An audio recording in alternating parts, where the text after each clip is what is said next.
السلام علیکم ورحمۃ اللہ وبرکاتہ۔ الحمد للہ نحمده ونستعینه ونستغفره ونؤمن به ونتوکل علیہ ونعوذ باللہ من شرور انفسنا ومن سیئات اعمالنا من يهده الله فلا مضل له ومن يضلله فلا هادي له ونشهد أن لا إله إلا الله وحده لا شريك له ونشهد أن سيدنا ومولانا وحبيبنا وشفيعنا ونبينا محمدا عبده ورسوله أما بعد، قال الله عز وجل في القرآن المجيد والفرقان الحميد: أعوذ بالله من الشيطان الرجيم، بسم الله الرحمن الرحيم. يا أيها الذين آمنوا عليكم أنفسكم لا يضركم من ضل إذا اهتديتم إلى الله مرجعكم جميعا فينبئكم بما كنتم تعملون. صدق الله العظيم. معزز حاضرین، حضرت مولانا مجدہ العالی کے حکم پہ اس وقت آپ حضرات سے تھوڑی سی گفتگو کرنی ہے۔ وہ گفتگو اس تناظر میں ہے کہ ہمیں اپنے آپ کی جو ذمہ داریاں ہیں ہر سطح پہ اسے سمجھنا چاہیے اور اسے ادا کرنا چاہیے۔ ہوتا یہ ہے کہ ہم دوسروں کے چکر میں زیادہ رہتے ہیں اور اپنی ذات سے غافل ہوتے ہیں۔ دوسرا کیا کر رہا ہے اس کی ٹوہ میں ہم زیادہ لگے ہوتے ہیں، یہاں تک کہ یہ بات بڑھتے بڑھتے عمومی حیثیت اختیار کر لیتی ہے۔ تو کہتے ہیں کہ زمانہ بہت خراب ہے، لوگ بڑے خراب ہو گئے ہیں۔ حالانکہ زمانہ نہ خراب ہے نہ لوگ خراب ہیں، بلکہ ہم خود خراب ہو گئے ہیں اور اپنی خرابی کے تعلق سے ہم خود غافل ہیں۔ اس لیے اللہ رب العزت نے خاص طور سے اس آیت کے اندر ہمیں متوجہ کیا ہے کہ ہم اپنی ذات پہ غور کیا کریں۔ اگر ہمارا دل پاک و صاف ہے تو انشاءاللہ صفائے نفس کا اثر دوسروں پر بھی پڑے گا اور اپنی ذات کو جو فائدہ ہوگا وہ آئے گا۔ اور اگر اپنا دل پاک و صاف نہیں ہے تو پھر ہمارے اعمال خود ہمارے لیے وبال جان، یعنی اللہ رب العزت کے حضور میں اس کی حیثیت کوئی نہیں ہوگی، اور اس وقت ہم ہاتھ مل کے رہ جائیں گے کہ ہم نے جو کچھ کیا وہ رائے گا گیا۔ اس لیے صفائے نفس، دل کی پاکیزگی، کینے سے، کپٹ سے، برائی سے، خرافات سے، کسی شخص سے نفرت و تحقیر سے پاک و صاف رکھنا چاہیے۔ اللہ کے رسول صلی اللہ علیہ وسلم تشریف فرما ہیں اور صحابہ کرام رضوان اللہ علیہم اجمعین آپ کے جلو میں تشریف رکھتے ہیں۔ آپ نے فرمایا جنتی آ رہا ہے، جنتی آ رہا ہے۔ لوگوں کو تجسس ہوا کون شخص آ رہا ہے، تو دیکھا کہ ایک صاحب آ رہے ہیں اور اس حال میں آ رہے ہیں کہ وضو کر کے آ رہے ہیں، داڑھی سے وضو کے قطرے ٹپک رہے ہیں اور ہاتھ میں چپل لیے ہوئے مسجد نبوی میں داخل ہو رہے ہیں۔ لوگوں نے دیکھا انہیں، کسی نے کچھ نہیں کہا۔ دوسرے دن پھر اللہ کے رسول صلی اللہ علیہ وسلم مجلس میں ہیں اور آپ نے یہ خوشخبری سنائی کہ ایک جنتی آ رہا ہے۔ لوگوں نے پھر دیکھا کہ وہی صاحب تشریف لا رہے ہیں اور اسی حال میں آ رہے ہیں۔ تیسرے دن پھر اللہ کے رسول نے یہی بات فرمائی، جنتی آ رہا ہے۔ تو اس جنتی کو دیکھنے کے لیے تجسس میں اور اضافہ ہو گیا۔ لوگوں نے دیکھا کہ وہی صاحب آ رہے ہیں۔ حضرت عبداللہ ابن عمرو بن عاص یا حضرت عبداللہ ابن عمر، ان دو حضرات میں سے کسی ایک نے ان سے عرض کیا، حضور چچا آج ہم آپ کے ہاں قیام کرنا چاہتے ہیں، اگر آپ کی اجازت ہو تو آپ کے گھر ہم چلیں اور آپ کے ہاں قیام کریں، دل یہ چاہتا ہے۔ انہوں نے کہا کہ بہت اچھی بات ہے، چلو میرے گھر چلو۔ گھر گئے، یہ تو اس تجسس میں گئے تھے کہ اللہ کے رسول صلی اللہ علیہ وآلہ وسلم نے انہیں جنتی ہونے کی بشارت دی ہے تو کوئی خاص عمل ہوگا۔ عام عمل میں تو ہم سب شریک ہیں، ہم نے 5 وقتہ نماز میں حضور کی اقتداء میں نماز ادا کرنے کی پابندی کر رکھی ہے، مسجد نبوی میں حاضری ہوتے ہیں، حضور کی مجلس میں حضوری کی کیفیت سے ہمیں اللہ نے بہرور فرمایا ہے، اور دین کی باتیں سیکھتے ہیں، سکھاتے ہیں، پڑھتے ہیں، پڑھاتے ہیں۔ ہمہ وقت حضور صلی اللہ علیہ وسلم کے حضور میں حضوری کی کیفیت حاصل ہے۔ کوئی خاص بات ہے جس کی بنیاد پر اللہ کے رسول صلی اللہ علیہ وسلم نے ان کے بارے میں جنتی ہونے کی بشارت دی ہے۔ اس تجسس میں گئے، لہذا رات بھر جاگتے رہے کہ اب کوئی خاص عمل ہوگا ان کا، لیکن دیکھا کہ وہ آرام سے سوئے، اور صبح جب ہوئی تب وہ اٹھے، وضو کیا، پھر نماز کے لیے۔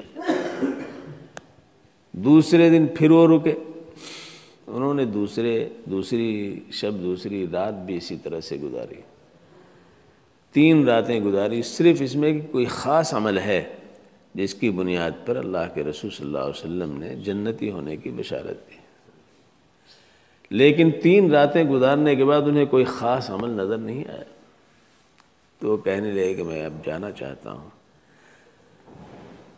میں تو آیا تھا اس لیے کہ اللہ کے رسول صلی اللہ علیہ وسلم نے آپ کے تعلق سے 3 روز مسلسل جنتی ہونے کی بشارت سنائی، تو میں یہ دیکھنا چاہتا تھا کہ آپ کا عمل کون سا خاص ہے جس کی وجہ سے اللہ کے رسول نے آپ کے جنتی ہونے کی خوشخبری دی ہے۔ لیکن میں نے تو دیکھا کہ کوئی خاص بات نہیں۔ انہوں نے کہا بیٹے بات بالکل صحیح ہے، کوئی خاص بات نہیں،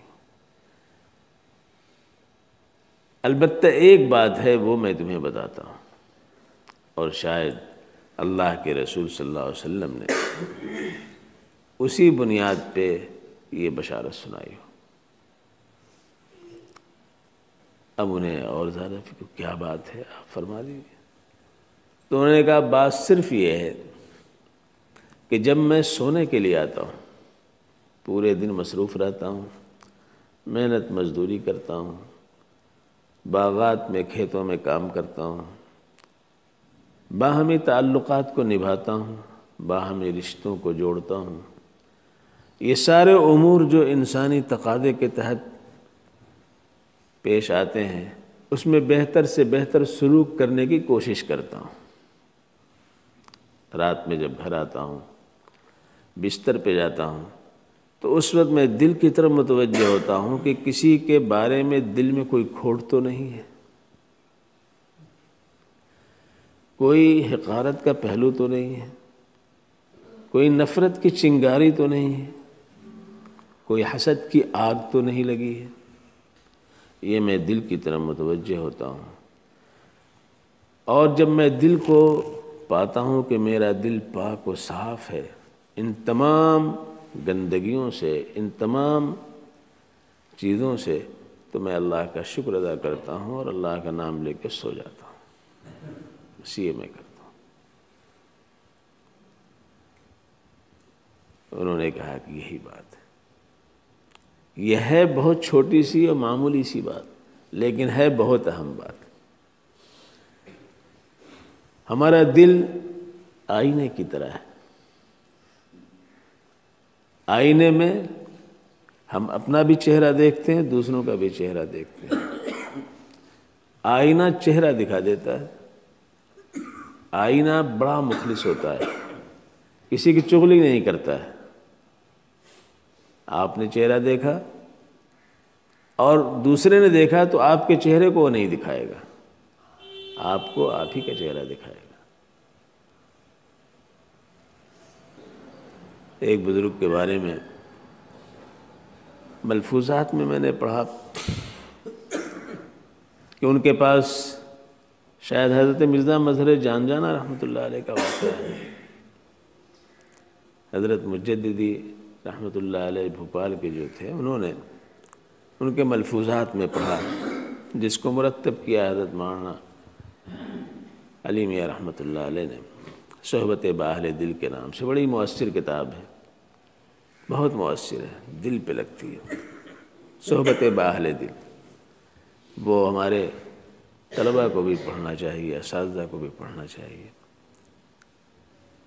تو اس میں ہے کہ مرزا مظہر جان جانا رحمۃ اللہ علیہ کے پاس ایک پنڈت آیا۔ پنڈت نے آپ کے دل کی طرف متوجہ ہو کر کے دیکھا، دیر تک بیٹھا رہا۔ سب لوگ سمجھے کہ یہ پنڈت اتنا متاثر ہے کہ اب یہ ایمان لے آئے گا، لیکن اس کے بعد وہ اٹھا جانے لگا۔ مرزا مظہر جان جانا رحمۃ اللہ علیہ نے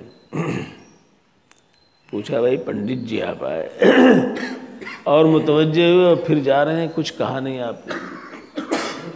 تو وہ جو بات کہتا ہے وہ سننے پا۔ اس نے کہا کہ حضور، میں نے آپ کا بڑا چرچا سنا تھا، آپ کی بزرگیت کے بارے میں لوگوں نے کیا کیا نہیں بتایا۔ میں نے یطعمنی ویسقین وَإِذَا مَرِضْتُ فَهُوَ يَشْفِينِ وَالَّذِي يُمِيتُنِي ثُمَّ يُحْيِينِ، یہ ساری تعریف اللہ کے صفات کو بیان کی۔ اس کے بعد عرض کیا، وَاغْفِرْ لِأَبِي إِنَّهُ كَانَ مِنَ الضَّالِّينَ،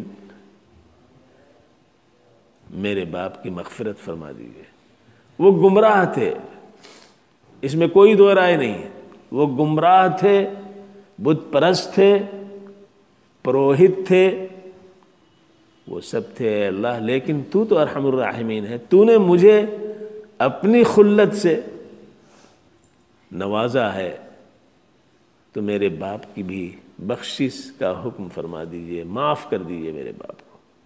کون کہہ رہا ہے؟ تو ابراہیم علیہ السلام کہہ رہے ہیں، وَاغْفِرْ لِأَبِي إِنَّهُ كَانَ مِنَ الضَّالِّينَ۔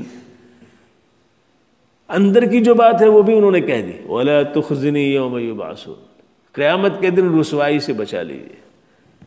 عَلَىٰ رُؤُوسِ الْأَشْهَادِ، جب لوگ دیکھیں گے کہ ابراہیم کا باپ جو ہے جہنم میں جا رہا ہے تو میری بڑی رسوائی ہوگی، میری بڑی رسوائی۔ احساس ہوتا ہے کہ نہیں ہوتا ہے؟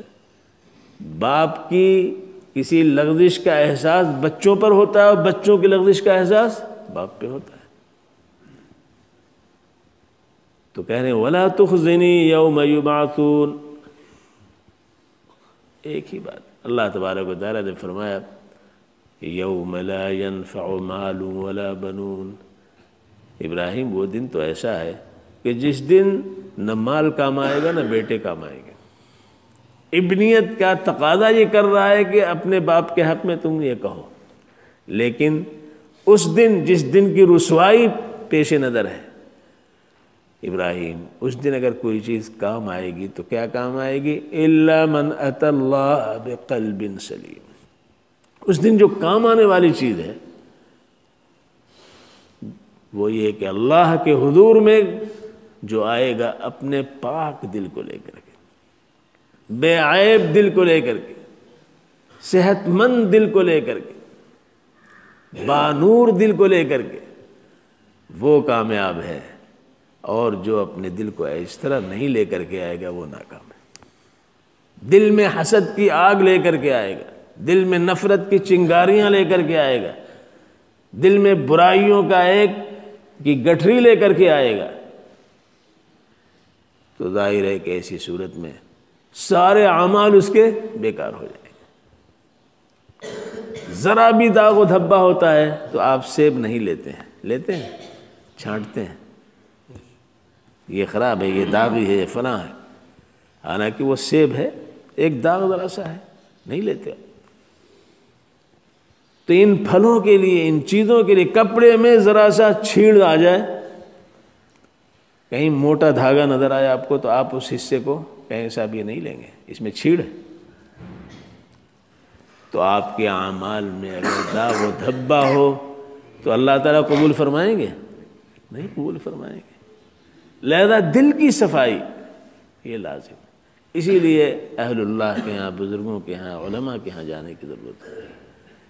مرض کی صفائی کے لیے اطباء کے ہاں جاتے ہیں، جسمانی امراض کے ازالے کے لیے اطباء اور ڈاکٹر کے پاس جاتے ہیں، تو روح کی صفائی کے لیے، دل کی صفائی کے لیے اہل اللہ کے حضور میں جانا ہوتا ہے، ان سے ربط پیدا کرنا ہوتا ہے، علماء کے حضور میں حاضری دینی ہوتی ہے، تب اللہ تبارک و تعالیٰ اس دولت سے نوازتے ہیں۔ یہ سلسلہ خانقاہوں کا رہا ہے، یہ مدارس کا سلسلہ ہے، یہ بزرگوں کا سلسلہ ہے کہ ان کی ایک نظر سے اللہ رب العزت نے زندگی بدل دی۔ شرابی تھے، کبابی تھے، دل ایسا پاک و صاف ہوا۔ حضرت جگر جب گئے حضرت تھانوی رحمۃ اللہ علیہ کی خدمت میں، تو گئے تھے کہ ہم شراب نہیں چھوڑیں گے، لیکن وہاں گئے تو ہر چیز چھوٹ گئی، نظر ایسی پڑی کہ ہر چیز چھوٹ گئی، اور ایسی چھوٹی کہ پھر وہ جگر ایسے بنے کہ جیسے گویا کہ ایک دور کا شیخ ہے، ایک بڑا عالم ہے، وہ شکل و شباہت لے کر کے ہے۔ تو جب دل پاک ہوتا ہے، دل صاف ہوتا ہے، تو اس کا ظہور اس شامے کے ساتھ ہوتا ہے، اور اگر دل ناپاک ہوتا ہے تو دوسروں کی برائیاں وہ ڈھونڈتا ہے، اپنی برائیوں کا فراموش کرتا رہتا ہے۔ تو اللہ نے فرمایا یا ایھا الذین آمنوا علیکم انفسکم لا یضرکم من ضل اذا اہتدیتم الی اللہ مرجعکم جمیعا فینبئکم بما کنتم تعملون۔ مسلم شریف کی روایت ہے کہ فرمایا کہ اذا قال هلك الناس فهو اهلكهم، جب لوگ یہ کہیں لوگ برباد ہو گئے، تباہ ہو گئے، بہت خراب ہو گئے، بہت گر گئے، یہ ہو گئے، تو جو ایسا کہتا ہے سمجھ جاؤ وہ سب سے زیادہ تباہ ہے، وہ سب سے زیادہ تباہ ہے۔ آج ہماری زبان پہ یہ بات زیادہ آتی ہے۔ اللہ نے کہا، اللہ کے رسول صلی اللہ علیہ وسلم فرماتے ہیں حدیث قدسی، یہ مت کہو زمانہ خراب ہے، زمانہ تو میں ہی، زمانے کو تو میں نے ہی پیدا کیا ہے، زمانہ خراب نہیں، تم خراب ہو گئے۔ زمانہ خراب نہیں تھا،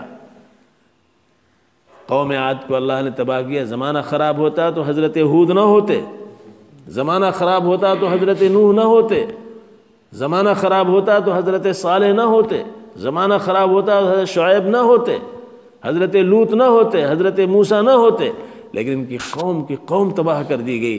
زمانہ خراب نہیں تھا، قوم خراب ہو گئی تھی۔ آج بھی یہ نظام الہی ہے، لیکن یہ اللہ کے رسول صلی اللہ علیہ وسلم کا صدقہ ہے کہ اس طرح سے تباہی و بربادی کے فیصلے اللہ کے نہیں ہوتے ہیں، اللہ کے رسول کی وجہ سے۔ وقتی، عارضی، علاقائی تباہی آتی ہیں تاکہ آنکھ کھل جائے اور ہم پھر اللہ کی طرف متوجہ ہو جائیں۔ لہذا ہمیں اپنے آپ پہ غور کرتے رہنا چاہیے، اپنے دل کی طرف متوجہ ہونا چاہیے، اپنے اعمال کو پیش نظر رکھتے ہوئے آخرت کی فکر کے ساتھ اپنی زندگی گزارنا چاہیے۔ اللہ ہم سب کو توفیق سے نوازے۔ وآخر دعوانا الحمدللہ۔ اللہم صلی علی محمد وعلی آل محمد کما صلیت علی ابراہیم وعلی آل ابراہیم انک حمید مجید۔ اللہم بارک علی محمد وعلی آل محمد کما بارکت علی ابراہیم وعلی آل ابراہیم انک حمید مجید۔ اللہم انت السلام منک السلام تبارکت یا ذا الجلال والاکرام۔ اللہم اغفر لنا ذنوبنا واسرافنا فی امرنا وثبت اقدامنا وانصرنا علی القوم الکافرین۔ اے اللہ ہم سب کے گناہوں کو معاف فرما، خطاؤں سے درگزر فرما، نیکیوں کی توفیق عطا فرما۔ اے اللہ اس ادارے کو شرف قبولیت عطا فرما، ترقی کے وسائل عطا فرما۔ اللہ ہر طرح کی رکاوٹوں کا ازالہ فرما۔ اے اللہ پڑھنے پڑھانے والوں کو قبول فرما، محبت کی نظر رکھنے والوں کو قبول فرما، تعاون دینے والوں کو قبول فرما، ترقیات کی شاہراہیں اس کے لیے واہ فرما۔ اے اللہ ہم سب کے اعمال کو قبول فرما. ربنا تقبل منا انك انت السميع العليم وتب علينا انك انت التواب الرحيم. وصلى الله تعالى على خير خلقه محمد وآله وأصحابه أجمعين.